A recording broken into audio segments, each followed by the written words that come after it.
নদীর পাড়ে গেলেই হঠাৎ চোখে পড়ে বিশাল আকৃতির এক কেটলি। তবে এটি শুধু প্রদর্শনী নয়, এই কেটলির ভেতর বসেই তৈরি হচ্ছে বাহারি সব চা। ব্যতিক্রমী এই আয়োজন দেখতে আর চায়ের স্বাদ নিতে প্রতিদিনই ভিড় করছেন নানা বয়সী মানুষ। বলছিলাম খুলনার সারা জাগানো কেটলিওয়ালার গল্প।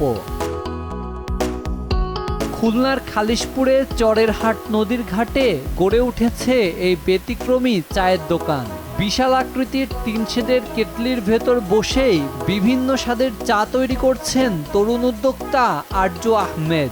সম্প্রতি সামাজিক যোগাযোগ মাধ্যমে ভিডিও ছড়িয়ে পড়ার পর থেকেই তার দোকানে লক্ষ্য করা যাচ্ছে দর্শনার্থী ও ভোজন বিলাসীদের উপচে পড়া ভিড়। শুধু খুলনা শহরই নয়, সাতক্ষীরা, কয়রা, কালোরোয়া সহ দূর দূরান্ত থেকেও মানুষ ছুটে আসছেন কেটলিওয়ালার চায়ের স্বাদ নিতে। চায়ের স্বাদের পাশাপাশি ভৈরব নদীর মনোরম পরিবেশও আগতদের কাছে তৈরি করছে বাড়তি আকর্ষণ। এই কেটলি চাওয়ালার এটা সন্ধান পেয়েছি আসলে ফেসবুকের মাধ্যমে। একটা রিভিউ অনেক ভালো, তো আমরাও ট্রাই করার জন্য চলে আসলাম। বেশ উন্মুক্ত পরিবেশ, খোলামেলা জায়গা, এখানে বসে চা খাওয়ার মতো একটা পরিবেশ। আমি ফেসবুক পেজ থেকে দেখছিলাম, এখানে এসে চা খাচ্ছে, অসাধারণ লাগতেছে, অনেক মজা হচ্ছে এখানে। উদ্যোক্তা আরজু আহমেদ জানান, বেকারত্ব কাটাতে নিজেই নকশা করে মাত্র 50,000 টাকায় কেটলি তৈরির কাজ শুরু করেন।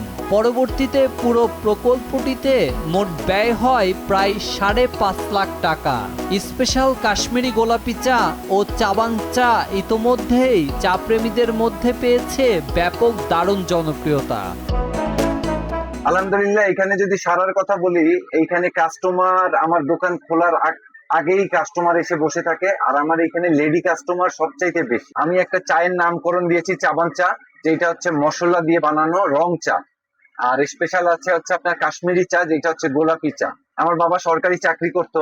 আমার বাবা সবসময় বলতো যে আমারে বলতো যে বেটা, তুমি চাকরি করো, যাই করো না কেন, মানুষের অন্তরের ভিতরে যখন ঢুকবা তখন তুমি সেই জায়গাটায় মজা পাবা। তা আমি যেখানেই চাকরি করেছি, আমি মালিকের অন্তরের ভিতরে ঢুকে চাকরি করেছি, সেই জায়গাটা আমি অনেক মজা পেয়েছি এবং আমার নামে অনেক সুনাম আছে। পাশে যদি একটা কাপ বানাতে পারি, তাহলে আমার রান্নাঘর থাকবে, ওতে আমি অনেক প্রকারের আরো অনেক কিছু আইটেম বিক্রি করতে পারি। অভিনব ভাবনা, ভিন্নধর্মী উপস্থাপনা আর মানসম্মত চায়ের মেলবন্ধনে কেটলিওয়ালা এখন খুলনার অন্যতম প্রধান আকর্ষণ।